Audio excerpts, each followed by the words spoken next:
여러분 아침부터 바삐 또 나오시고 어려운 시간 해주셔서 감사드립니다.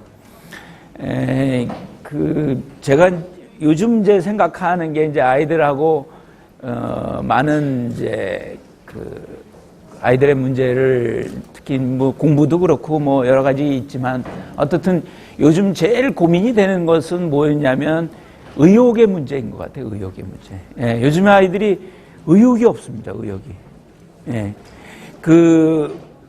얼마 전에 이제 환자 하나가 왔었는데 그 아이는 이제 중학생이에요. 중학생이었는데 아이가 맨날 이제 집에 오면은 게임도 안 해요.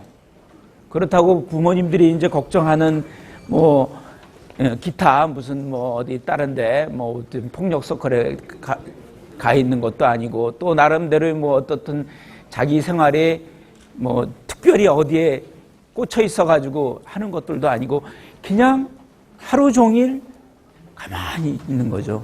의욕이 없는 거예요. 말하자면 공부를 할 의욕도 없고 아이들 만날 의욕도 없고 그러니까 어때요? 이런 잠도 자다가 말다가 하고 학교도 그만두고 그냥 휴학하고 이런 것들이 있어요.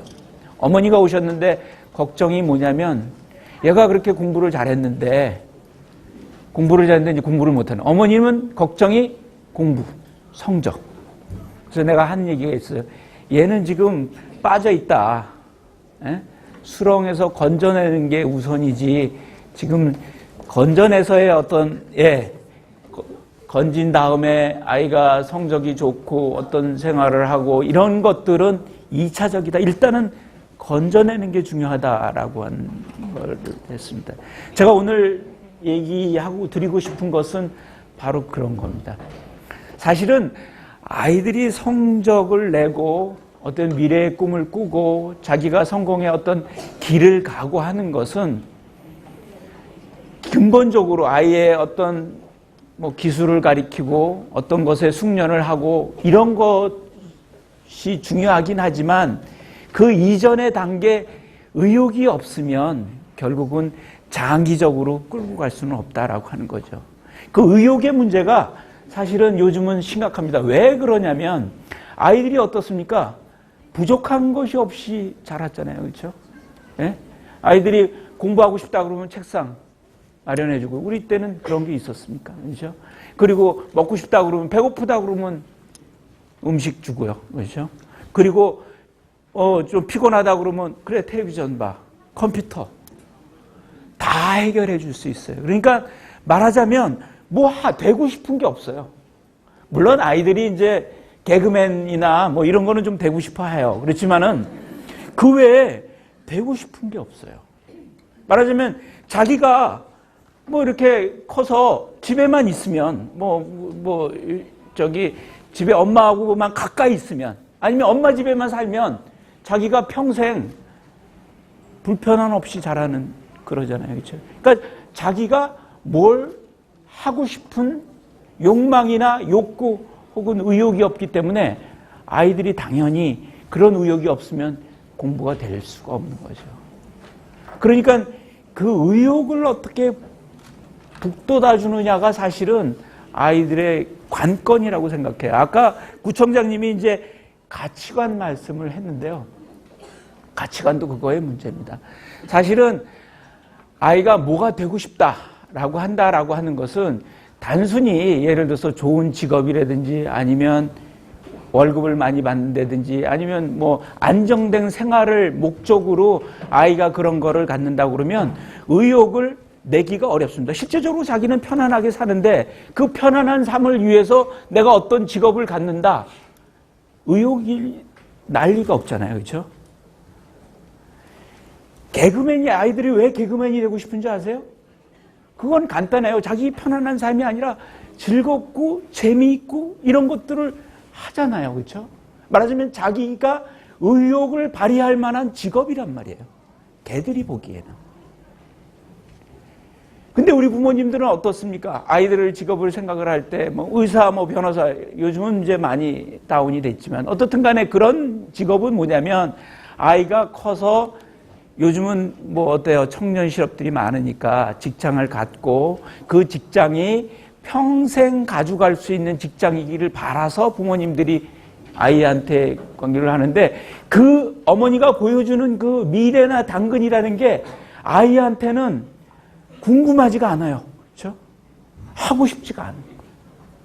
자기가 지금 있는 게 더 편한데 그거를 해서 더 편하고 안정되면 뭐가 있겠습니까?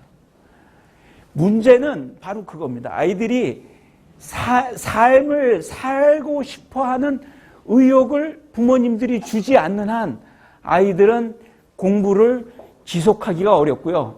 공부를 억지로 지속한다 하더라도 인생을 지속하기가 어렵습니다. 재미있게 지속하기가. 결국은 아이들한테 의욕을 만들어줘야 되는데 그 의욕이라고 하는 것이 아까 청장님 말씀하는 안에 가치관도 들어있어요. 가치관. 부모님이 아이에 대해서 어느 것이 좋으냐, 뭐가 좋으냐. 그런 의미에서는 저는 유태인의 부모 교육들을 상당히 좋아합니다. 유태인들은요, 거기는 원래 아빠 교육이 상당히 유명하잖아요. 그죠? 아이들이 3, 4세가 되잖아요. 그러면 토란이라는 유태인 그 경전이 있어요. 거기다 꿀을 묻힙니다. 그리고 아이가 그 꿀을 핥게 합니다. 그러면서 하는 말이 있어요. 뭐라고 그러냐면 내가 지금 너한테 학문이라는 걸 가르친다. 이 학문은 인류에 우선 도움이 되고 인류의 발전이 도움이 되고 두 번째는 네가 맛본 꿀맛처럼 달콤한 거다. 글자를 처음 가리키는데 그 얘기를 하고 있어요. 글자를 가리키는데 너의 미래, 인류, 우주, 지구를 얘기하고 있습니다. 그게 우리하고의 차이예요. 어머님들은 아이들한테 글자를 가르치면서 뭘 생각합니까? 1등? 최고? 아니면 어떤 좋은 직업? 그렇다고 그러면 아이들이 사실은 그 꿀맛이나 인류나 이런 것들을 하면은 외연이 넓혀지기 때문에 아이들은 꿈을 꾸기 시작하는 겁니다. 사실 꿈은 클수록 좋은 게 그래서 그래요. 의욕이 나거든요. 그렇죠? 단순히 의사 이런 것보다 내가 인류에 어떤 공헌을 할 수 있는 뭐가 되고 있고 그게 과학자든 아니면 예술가든 뭐가 되고 싶어 하는 것하고는 의욕의 차원이 다르는 거죠. 그래서 제가 오늘 말씀드릴 것은 아이들한테 어떻게 의욕을 의욕을 보이게끔 할 것이냐가 사실은 아이들이 공부하게 하는 관건이다라고 하는 것을 좀 말씀을 드리고요. 그것은 결국은 뇌와 관련이 있는 겁니다. 그래서 오늘 말씀을 드릴 것은 주로 그 의욕과, 근데 의욕이라고 하는 것은 결국은 정서지능에 속하는 겁니다. 그래서 오늘 주로 의욕을 일으키는 거에 대해서 오늘 좀 말씀을 드리는 시간을 갖도록 합니다. 뇌는 우리가 보통 아시죠? 3층으로 되어 있습니다. 그렇죠? 그래서 뇌줄기라고 그래서 이것은 주로 예를 들어서 아이들이 배가 고프면 공부가 될까요? 안 되죠. 화장실에 가고 싶으면 공부가 안 되죠. 아이가 공부하다가 목마르다고 나오죠.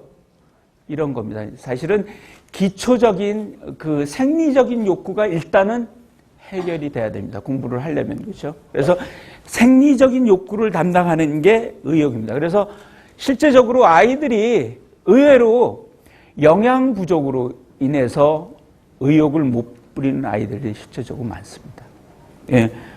이 시기의 아이들은 어떻든 간에 단백질도 먹고 여러 가지 복합 탄수화물도 먹고 그래야 되는데 아이들이 대개는 어떻습니까? 자꾸 단당류나 이런 것들을 먹게 되니까 단당류를 먹게 되면 어떤 문제점이 생기냐면요. 우리가 그 단당류를 먹게 되면 단당류는 바로 혈액에 흡수가 되잖아요. 그렇죠? 혈액에 바로 흡수가 되니까 그것을 고혈당을 억제하려고 인슐린이 바로 등장을 합니다. 그러면 떨어뜨리겠죠? 그러면 바로 또 저혈당이 이루어집니다. 또 단당류를 먹으면 부족하면 다시 올라가니까 말하자면 롤러코스터처럼 이렇게 저혈당, 고혈당이 계속 반복되는 거예요. 단당류를 먹고. 설탕을 먹으면 이제 그렇게. 그러면 어떻게 했어요? 뇌는 포도당만을 먹고 삽니다. 포도당만을 먹고 사는데 포도당이 올라갔다 내려갔다 유지가 안 되니까 어떻게 했어요? 집중력이나 기억력이 제대로 올 수가 없겠죠. 짜증스러워지고 그렇게 되는 겁니다. 아이들이 사실은 저혈당에 빠질 때 아이들은 의욕이 없어집니다. 예, 그러니까 생리적인. 근데 빵이나 밥은 어떻습니까? 복합탄수화물이거든요. 복합탄수화물이라고 하는 것은 몸에 흡수가 돼서 혈액으로 들어갈 때 천천히 말하자면 흡수가 되는 거죠. 그러니까 인슐린이 나올 이유가 없어요. 갑작스럽게 혈당이 높아지면 인슐린이 나오지만 나올 이유가 없으니까 그대로 유지가 되는 겁니다. 따라서 사실은 이 뇌줄기의 의욕을 높이려면 그런 기초적인 것들부터 유지를 시켜줘야 된다라고 하는 겁니다. 그래서 그런 것들이 상당히 이제 중요한 의미가 있다라고 하는 거고요. 그 다음 단계가 아이들은 사실은 이 뇌는 3층으로 되어 있지만 1층이 안정이 돼야지 2층이 기능을 합니다.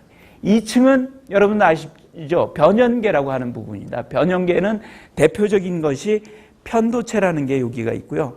해마라는 부위가 여기가 있습니다. 편도체의 특징은 뭐냐면 적군이냐 아군이냐를 판단합니다. 엄마가 예를 들어서 야 공부해 그러잖아요. 그러면 아이들은 어떤 줄 아세요? 아 적군이구나. 그 말을 안 들어요. 절대 말을 안 듣습니다.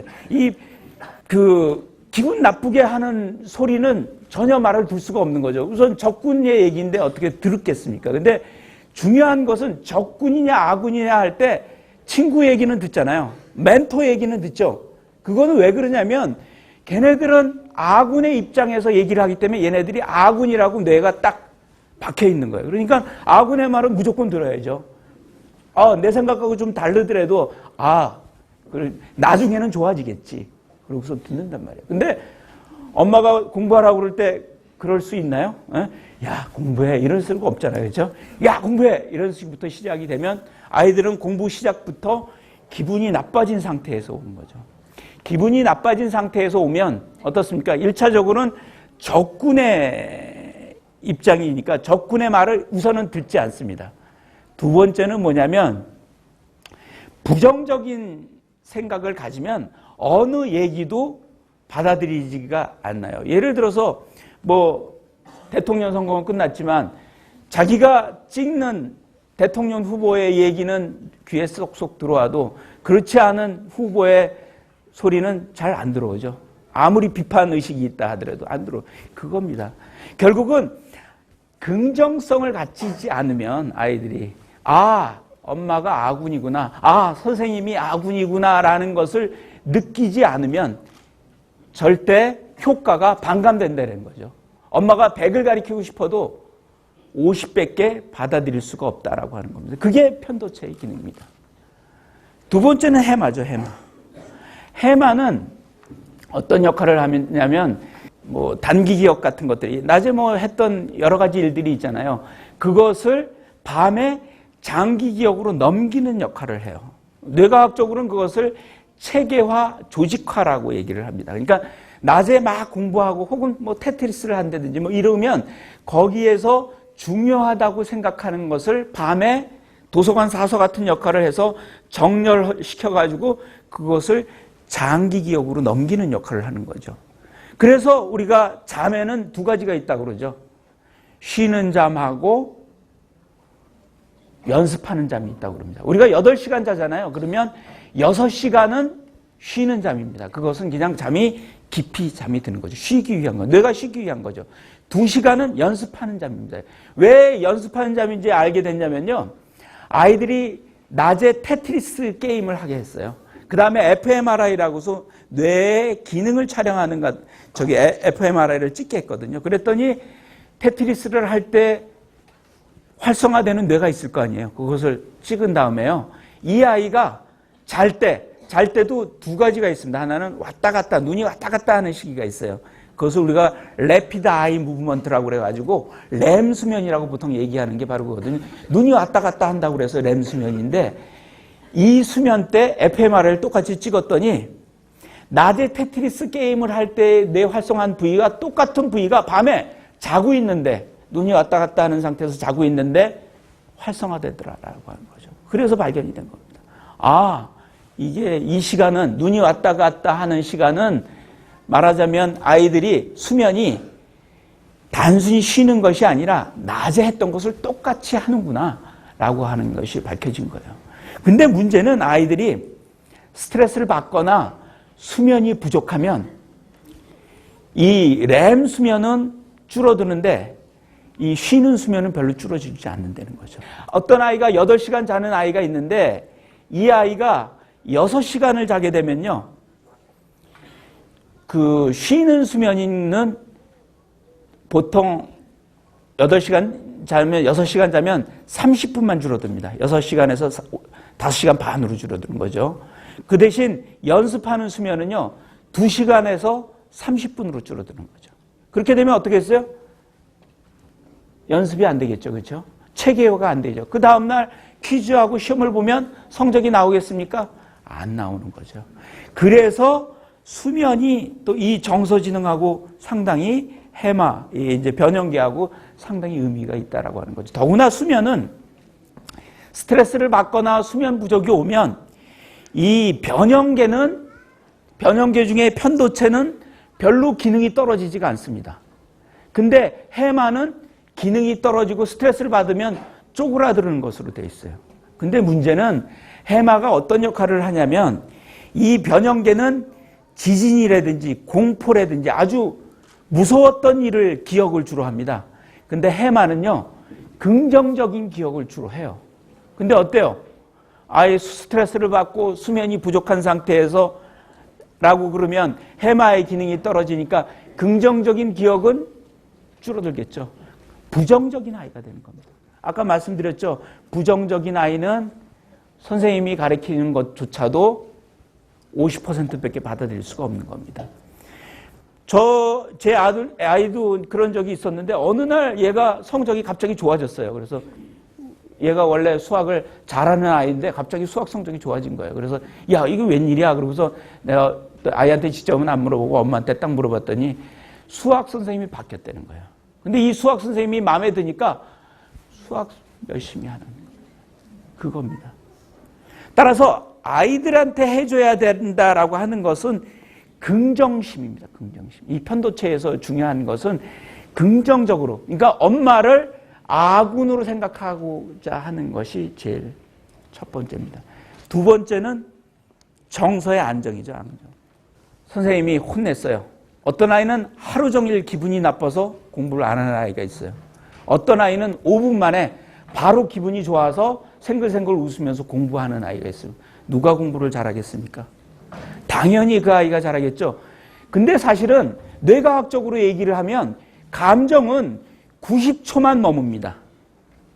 우리가 화가 나 있잖아요. 화가 나 있는 감정은 90초만 딱 머물어요. 근데 왜 화가 나면 날수록 점점점 화가 나느냐? 그걸 그대로 놔둬서 그래요.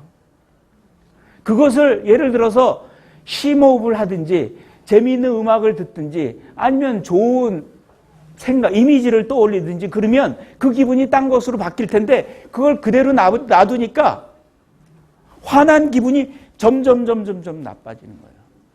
말하자면 감정을 되돌리는 것을 키워줘야 된다라고 하는 겁니다. 그것은 또 아이의 몫이기도 하지만 부모가 해줘야 될 몫이 중에 하나예요. 그러니까 감정을 빨리 돌려서 좋은 감정, 안정된 감정을 갖게 하는 것이 상당히 중요합니다. 그런 의미에서의 변형계는 상당히 중요한 의미가 있다라고 하는 거죠. 또 하나 이 변형계가 중요한 것은 의욕과 관련되어 있기 때문에 중요합니다. 동기라고 얘기하죠. 동기. 우리가 아이들이 공부를 할 때 처음에는 뭐 어렸을 때는 그렇죠. 나 팽이 사줄게. 그렇죠? 나중에 잘하면 게임기 사줄게. 뭐 이런 식으로 해서 부모님들이 외적 보상을 통해서 아이들을 공부시키기 시작을 합니다. 그렇죠? 그렇지만 한 4 내지 5학년 정도가 되면 그게 별로 효과가 없기 시작하죠. 그렇죠? 그때부터는 아이들은 뭐냐면 자기가 좋아하든지 자기가 이게 내가 해야 될 거라든지 내가 이거 잘해. 유능감이든 이런 것이 없으면 공부를 안 하기 시작을 합니다. 근데 이것을 담당하는 것이 변형계에서 담당해요. 결국은 아이들한테 공부에 있어서 가장 중요한 것은 기억력, 집중력 이런 것도 중요를 하지만 사실은 동기나 습관 혹은 긍정성 이런 것들이 중요한데 이것은 전부 다 정서지능에 속하는 겁니다. 더구나 이 정서지능이 안정이 되지 않으면 이 대뇌 겉질의 기능은 이성의 뇌라고 하는 대뇌 겉질의 기능은 별로 발휘하지 못한다라고 하는 거죠. 그래서 우리가 대뇌 겉질을 갖다가 아이한테 자극을 해주기 전에 해줘야 되는 것은 뇌줄기를 의욕을 갖다가 보충해주고 변연계의 의욕을 개선해주는 것이 1차적이라고 하는 겁니다. 이제 그래서 정서지능이 최근에 많이 얘기가 되는 이유 중에 하나입니다.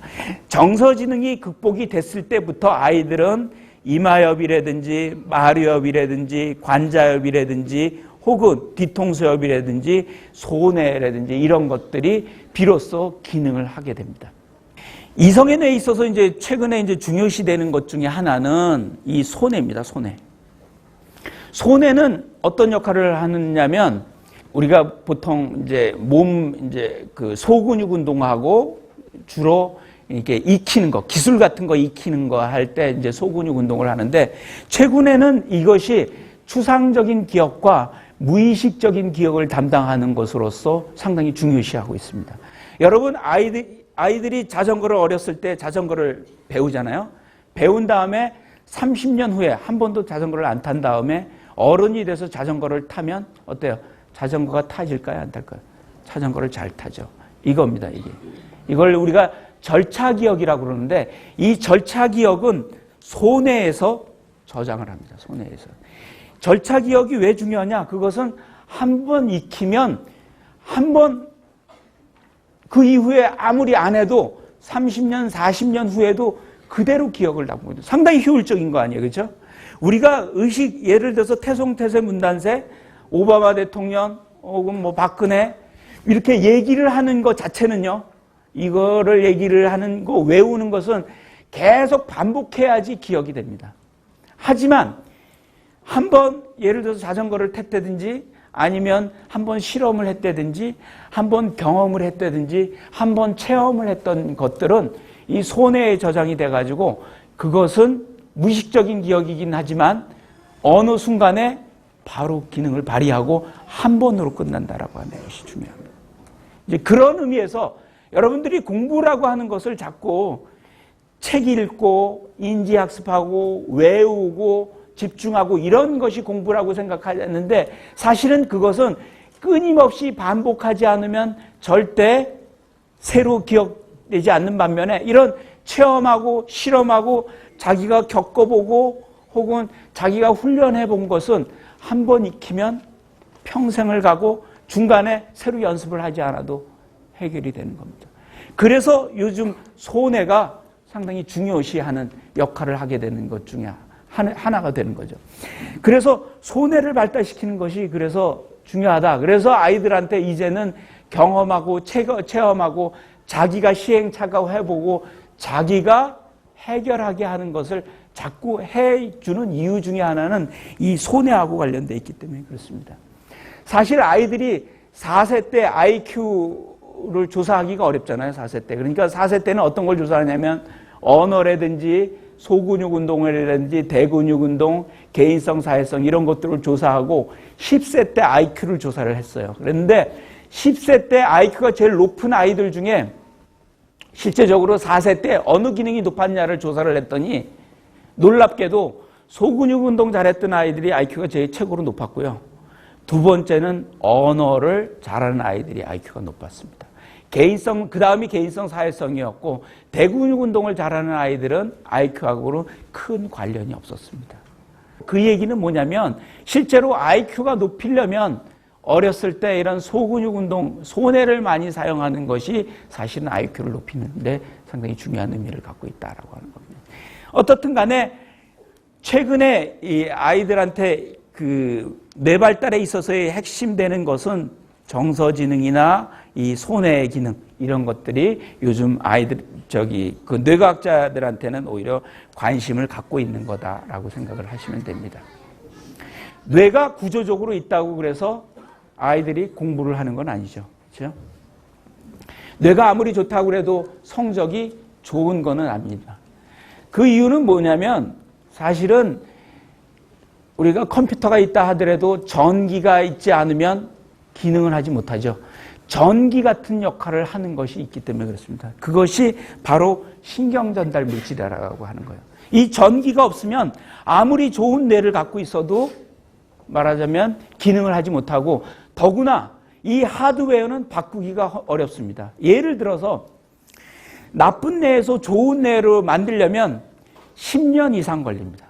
그래야지 뇌가 바뀝니다. 이 하드웨어를 그렇게 쉽게 바꾸실 수가 없잖아요. 그렇지만 이 신경 전달 물질은 쉽게 바꿀 수가 있죠. 어느 순간에 음식으로도 바꿀 수도 있고 부모님의 습관으로도 바꿀 수도 있고 또 부모님의 감정 상태에 따라서도 바꿀 수가 있기 때문에 이 신경 전달 물질의 대부분은 정서지능하고 관계가 있다라고 하는 거죠. 대표적인 것은 뭐냐면 도파민이죠. 도파민은 새로운 것을 추구하는 거죠. 쾌감을 추구하는 쾌감 회로를 담당하고 있고요. 또 어떤 보상을 얻었을 때 거기에 계속적으로 반복하려고 하는 겁니다. 그래서 도파민을 높이는 방법은 사실은 공부 스타일을 해주면 도파민을 높일 수가 있어요. 도파민은 뭘 좋아한다고 그래서 새로운 것을 좋아한다고 그러니까 아이한테 새로운 과제를 자꾸 제시하면 그것을 좋아하게 돼 있습니다. 두 번째는 도파민은 도전할 만한 과제만 좋아합니다. 그러니까 똑같은 것을 반복하면 별로 좋아하지가 않아요. 그러니까 도전할 만한 과제를 지속적으로 제시를 해줘야 되는 거고요. 또 이것은 혼자 해야지만 높아집니다. 그러니까 스스로 해야 된다라고 하는 거죠. 또 이것은 보상이 있어야 됩니다. 그거는 뭐냐면 칭찬이든 격려든 아니면 뭐 그 외에 어떤 것든 어떻든 보상을 해줘야지 거기에 대해서 성취감을 느끼게 하는 거죠. 또 중요한 게 있습니다. 그것은 성취감입니다. 성취감. 아, 이거를 한번 했어. 성공했네. 그 다음부터는 또 성공하려고 노력한다는 거죠. 성취감이 중요해요. 그래서 작은 성취감을 자꾸 느끼게 하는 게 중요해요. 그게 우리가 보통 얘기하는 성공 경험이라고 보통 얘기를 하죠.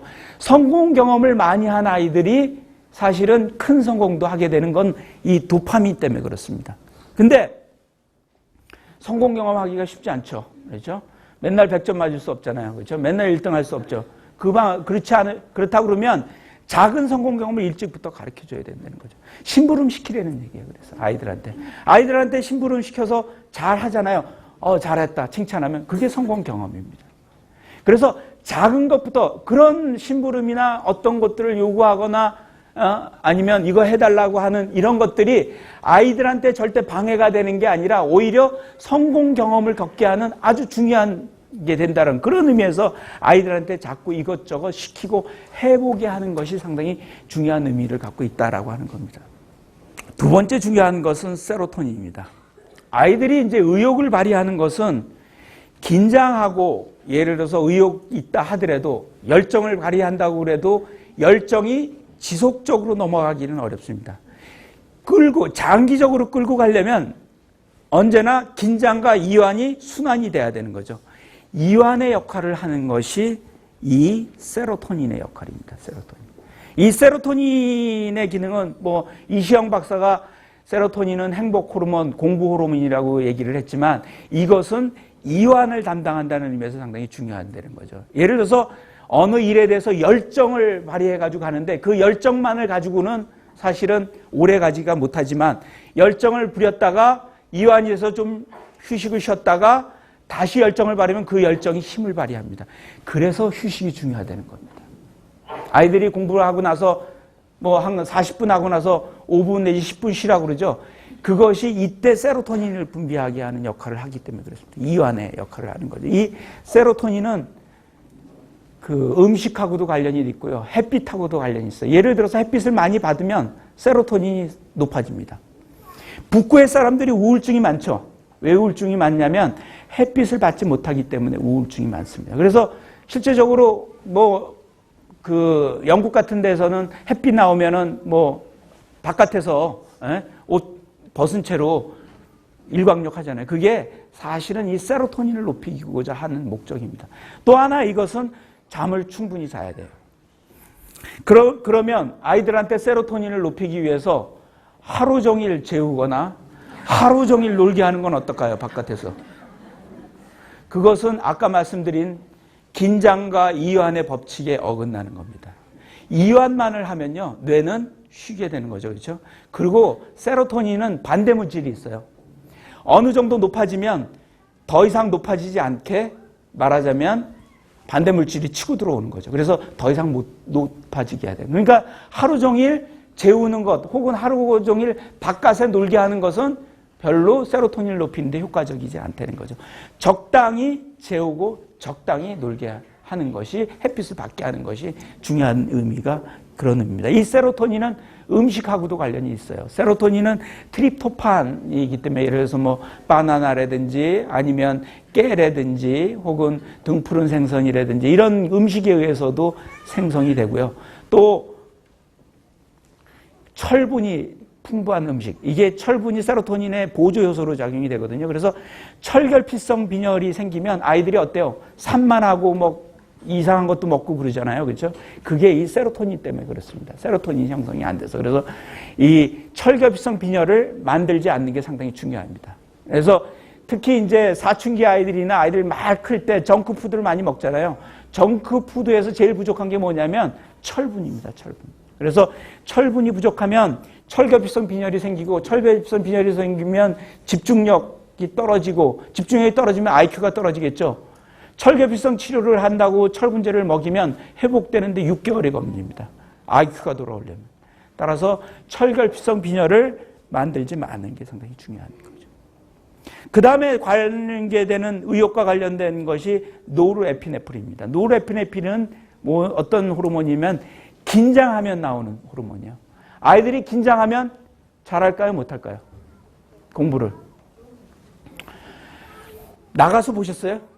나가수, 요즘은 뭐 나가수가 이제 폐지가 됐지만 예전에 나가수 한창 인기 있을 때 인순이라는 가수가 나왔습니다. 인순이가 아주 베테랑 가수잖아요. 그죠?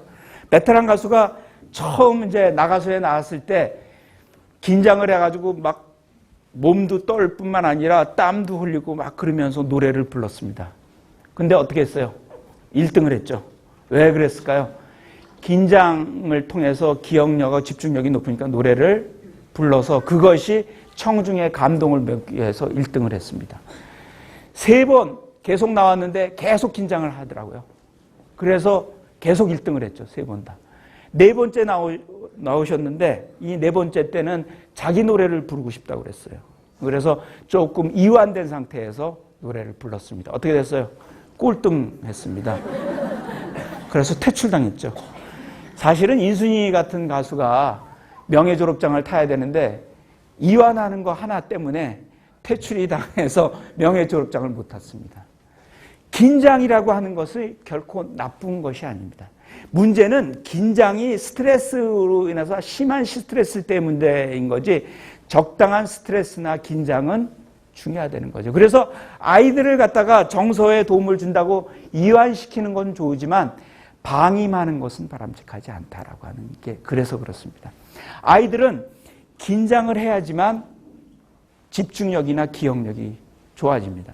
예를 들어서 제가 영재의 비법이라는 프로그램을 했었는데 그 영재의 비법 프로그램은 어떤 프로그램이냐면 그 아이를 갖다가 IQ 테스트, 그 다음에 성격 테스트, 다중지능 테스트, 그 다음에 창의력 테스트를 하고요. 70일 동안에 솔루션을 제공한 다음에 다시 IQ 테스트, 창의력 테스트, 다중지능 테스트를 해가지고 변화가 있는지를 보는 겁니다. IQ가 70일 동안에 변화가 될 수 있을까요? 영재비법 PD가 저한테 왔어요. 영재비법 PD는 김창동 PD라고 그래가지고 옛날에 거침없이 하이킥 있잖아요. 거침없이 하이킥 첫 그 시즌 할 때 하셨던 분인데 그분이 나한테 오는 거예요. 와서 그러는 거예요. 영재의 비법이라는 프로그램을 해야 되는데 IQ가 변할 수 있습니까? 그랬어요. 그래서 제가 말을 했어요. IQ는 변하지 않아서 IQ다. IQ라고 하는 것이 변하지 않기 때문에 그래서 이 사람의 머리가 뛰어난지 안 뛰어난지를 결정하는 건 변하지 않기 때문에 그런 거기 때문에 변하지 않는다 그러니까 되게 실망을 하더라고요. 당연하죠. 70년도 변하려고 그랬는데. 그러면 한 번 하고 70일 후에 다시 한 번 하면 IQ가 조금이라도 변할까요? 그러더라고요, 나한테. 그건 좀 변할 수 있다. 학습 효과라는 게 있잖아요. 그죠? 학습 효과라는 게 있으니까 똑같은 문제를 풀면 당연히 2, 3점은 높일 수 있잖아요. 그래서 뭐 많이는 못 높이겠지만 학문적으로 따지면 한 2, 3점은 높일 수가 있겠다. 그랬더니 그러면 하자고 그러더라고요. 영재일보를 하자고. 그래서 사전 인터뷰를 했습니다. 사전에 이제 거기에 이제 참가할 가족들을 했는데 문제는 뭐냐면 아이들이 자기 IQ를 발휘하지 못하도록 부모님들이 방해를 하고 있다는 것을 그때 파악을 했어요. 사실은 얘가 상당히 똑똑한 아이인데 예를 들어서 자기 스스로 하고 혼자 할 수 있고 그리고 또 아이가 이제 이렇게 규칙을 잘 지키고 이런 아이한테 뭐 한 7개 내지 10개의 학원을 보내는 거예요. 그리고 혼자서 공부할 시간은 절대 주지 않고 그리고 혼자 공부할 때는 엄마가 옆에서 연필 깎아줘요. 그 자뇌우세형 아이였는데 그 아이는 뭐냐면 청각학습자들이 많잖아요. 자뇌우세형 아이. 근데 옆에서 연필을 깎아주니까 어때요? 본인은 이제 잘한다고 하는 거죠. 근데 방해를 하는 거야. 요런 것들을 개선해주면 IQ를 높이는 건 아니지만 자기가 갖고 있는 진짜 IQ를 꺼낼 수는 있겠다라는 생각이 들어서 참여를 하게 한 적이 있었는데 그때 조금 청각학습자면서 자뇌우세형 아이가 있었는데 자뇌우세형 아이들이라고 하는 것은 혼자 공부하는 스타일의 아이입니다. 그래서 혼자 공부를 하게 딱 해놨어요. 그래서 밖에서 관찰 카메라를 가지고 딱 봤죠. 그랬더니 집중력이 60분 공부하는데 쫙 하더니 60분 공부하고 나니까 반으로 떨어지더라고요. 그래서 우리가 어떤 그거를 했냐면 20분마다 엄마가 들어가게 했어요. 아이가 공부를 딱 시작하고 나서 20분 됐을 때 엄마가 딱 들어가는 거예요. 그래가지고 탁탁 어깨를 딱 치워가지고 공부 열심히 하는구나 하고 그냥 나가요. 집중이 딱 유지가 돼요. 다시 20분 딱 들어가. 또 어깨 치면 얘 감시하나 그럴 거 아니에요. 그래서 이번에는 사과를 하나 깎아가지고 집중력이 딱 60분 동안 유지됐다. 그 얘기는 뭐냐면 절대 방임은 좋지 않다라고 하는 겁니다. 방임. 부모님이 관심을 가지는 게 필요하다는 거죠. 자기 주도로 하는 것도 중요하지만 부모님이 관심을 갖지 않고 긴장하지 하지 않으면 그 아이는 절대 공부를 할 수가 없다라고 하는 거예요. 의욕이 생기지 않는다라고 하는 거예요. 그래서 사실은 부모님이 끊임없이 관심을 가져야 된다라고 하는 것입니다. 그래서 공부에 있어서는 이제 최근에 도파민 학습법이라는 것이 뜹니다. 도파민 학습법이라고 하는 것은 뭐냐면 아이를 좋아하는 공부부터 시작하라라고 하는 거죠. 그렇죠? 좋아하는 거. 도파민이 오를 때처럼 아이들을 새로운 것을 해줘라. 그리고 도전할 만한 과제를 계속 줘라. 예? 그런 공부를 시작하는 거죠. 이 도파민의 특징은 뭐냐면 새로운 것을 좋아하기 때문에 호기심 이런 것들이 상당히 높아져 있게 하는 역할을 하고요. 또 여기 특정 목표에 도달하고자 하는 열정. 우리가 최근에 러시라는 책이 몇 년 전에 잘 베스트셀러가 됐는데 어떻든 간에 열정을 발휘하는 것이 이 도파민입니다. 그래서 아이들한테는 세로토닌도 중요하지만 이완을 시키는 것도 중요하지만 우리가 너무 몰아쳤기 때문에 이완을 시키는 것도 몰아쳤지만 의욕을 가지고 열정을 발휘하게 하는 것이 상당히 중요하다. 그리고 그 이완과 긴장이 순환이 돼야 된다. 공부를 하려면. 이제 그런 의미에서 최근에는 이 도파민이 상당히 뜨고 있습니다. 그래서 도파민을 높이는 쪽으로 아이들을 공부를 시켜줘야지 의욕을 아이들이 가진다. 그러면 의욕을 가진 아이들의 특징은 뭐냐? 도파민이 높은 아이들은 어떤 게 뭐냐? 일단은 일을 끝까지 한다라고 하는 거죠. 끈기가 있다는 거죠. 또 하나는 관계에서 즐거움을, 유대감에서 아이들이 에너지를 얻는다라고 하는 거죠. 그리고 공부 자체에 즐거움이나 기쁨을 느낀다라고 하는 겁니다. 또 뭔가를 얻으려고 노력한다는 거고요. 또 어떤 불확실성이 있더라도 한번 도전해 보는 거죠. 그렇죠? 도전할 과제를 좋아하니까요. 또 끊임없이 새로 시도하는 거예요. 여러분, 여기에 몇 개에 해당됩니까? 여러분의 자녀분이. 2개에 해당됩니까? 4개에 해당됩니까? 여기에 6개에 다 해당되면 그 아이는 분명히 공부를 열심히 하고 잘하는 아이가 될 거예요. 사실은 이런 아이들을 만들어야 되는 것이 바로 부모님들이 해줘야 되는 거죠. 실제로 아이들이 그렇지만 이런 의욕이 없는 아이들을 나오죠. 신호를 나타내요. 제일 많은 게 요즘 최근에 저희 병원에 많이 오는 아이들이 두통 아이들이 많이 와요. 두통. 뭐 원인도 없어요. MRI를 찍고 피 검사를 하고 해더라도 원인이 없습니다. 그렇지만 아이들은 계속 아프다고 그러는 거예요. 근데 MRI를 찍고 나면 아픈 게 없어져요. 증명을 해줬거든요. 너 아픈 게 괜찮다.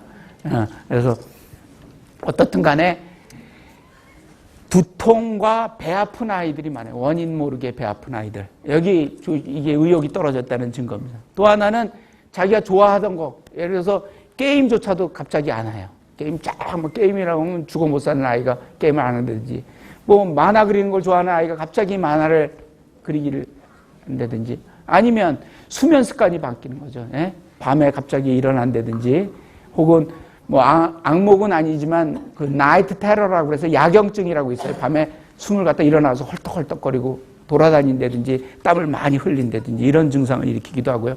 최근에는 틱 환자가 많습니다.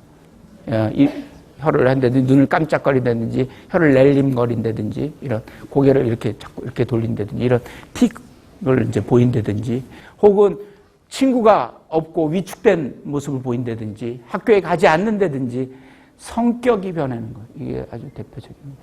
부정적인 아이가 된다든지 이런 것들이 없으면 이 아이는 지금 의욕이 없다는 표시이기 때문에 부모님들이 관심을 가져줘야 된다라고 하는 거죠.